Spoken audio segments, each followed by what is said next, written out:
Derby Barracks is a former military installation in Fletcher Street, Bolton, Greater Manchester. History.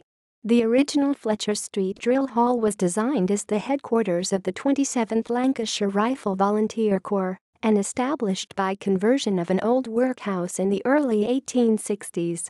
This unit evolved into the 2nd Volunteer Battalion, the Loyal North Lancashire Regiment in 1883 and the 5th Battalion, the Loyal North Lancashire Regiment in 1908.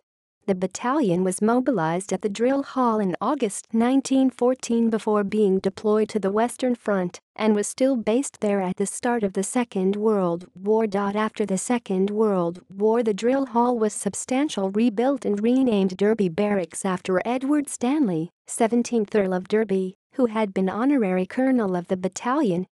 Following the cutbacks in 1967, the presence at the barracks was reduced to a single detachment of C Company, 4th Volunteer Battalion, the Queen's Lancashire Regiment in 1975, but expanded again to company strength when C Company established its main base there in 1986.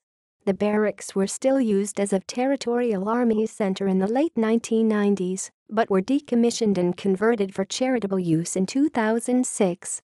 References